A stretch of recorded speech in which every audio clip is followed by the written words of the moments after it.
This episode sponsored by our viewers. Thanks to folks like Ellie, Ivar, and Connor, we've been able to continue producing episodes. Our most dedicated sponsors are those that enjoy the show. You can show your support at everydaydrinkers.tv/donate.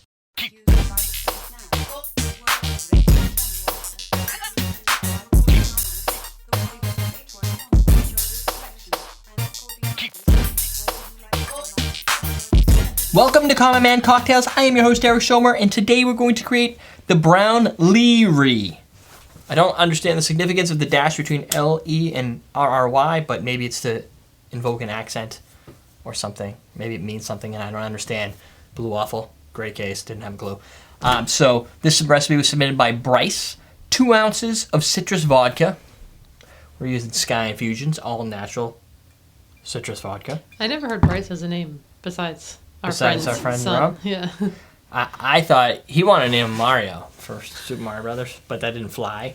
And Bryce, I think, it's also a 3D rendering view app. I don't know if that was... So is his daughter's name.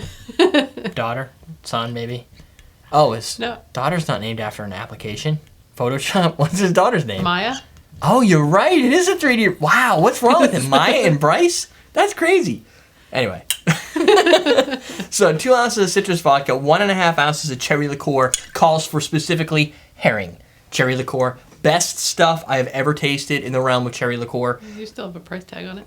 Yep. $26.99 I paid for this in Massachusetts. They burned me. They didn't have it in New Hampshire, so I had to search. This stuff is super awesome, though. Like, there's... On the level of awesome, it's, like, beyond that level. Singapore Sling. You pour it... Yeah, Singapore Sling is good. Coke. 4 ounces. You'd actually pour it in a glass and just drink it straight. This? Yeah. I might use some ice. Well, yeah.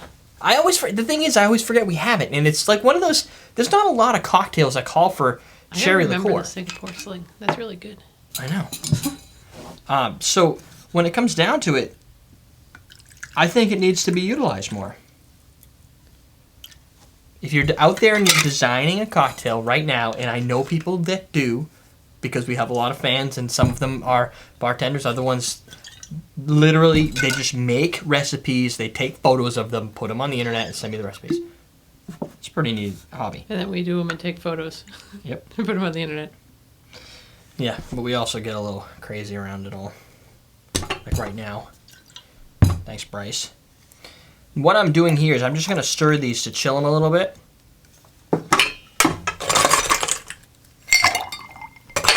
Because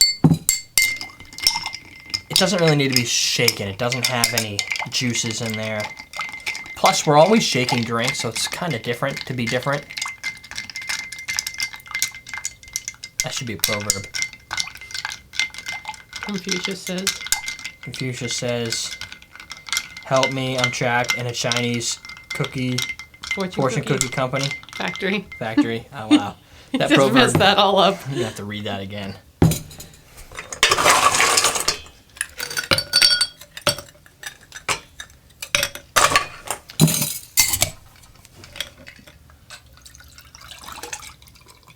My purpose here, for those that are wondering, is if I chill the liquid, maybe it will melt the ice less fast.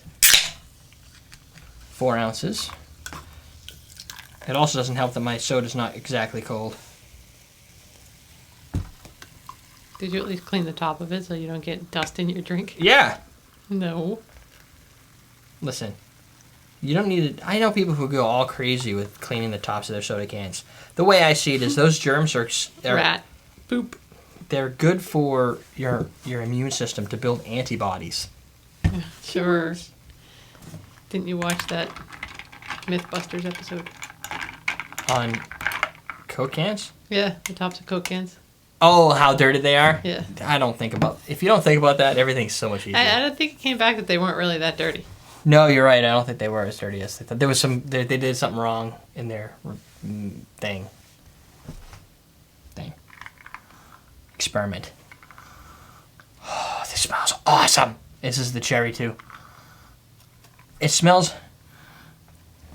I don't know why, but almost like a wooden dresser. When you open it, you know, like that dark oak smell. Okay. Sorry, I don't know why. But it's got to be true. I wouldn't have thought of that otherwise. See, this is where you bring a cocktail that has a soda and you expand the soda. Soda brings sweetness, but this brings like dark cherry. And I gotta be honest, I'm not getting a whole lot of citrus. But I'm really loving the cherry. And there's more citrus vodka in here than anything. Or maybe a little bit like if you did one of those like little squeezes with the lemon and then stirred it up. Maybe like that, but nothing What as... kind of lemon are you squeezing? It sounds like that. Lemon that's alive and it's crying. You squeeze a lot of those, huh? Yeah. Oh, yes, I do. Saw live Phineas at Ferb this week. And weekend. Not all week. Yeah, I don't do that in the week. I like this. It's subtly sweet, dark cherry. Like, this reminds me a lot. Let's see if it says anything about it. This reminds me a lot of a dark rum, like the black Brown seal, sugar. like that brown sugar taste. Lots of like brown sugar, cherry. The Coke is really just there as part of the body and the experience of like the carbonation. This is really about brown sugar and cherry. That is, maybe Le-rry is like cherry in another language. I don't know, but to me, brown sugar and cherry, very flavorful. Definitely one-ups Coke. See Mario reference right there. I like it, I think. Also, for those who want to answer a question of the day, how many cocktails do you make with soda? And is it just always rum and Coke, or do you do something more crazy and creative like this kind of thought experiment? There you go. EverydayDrinkers.tv. We're teaching you how to drink.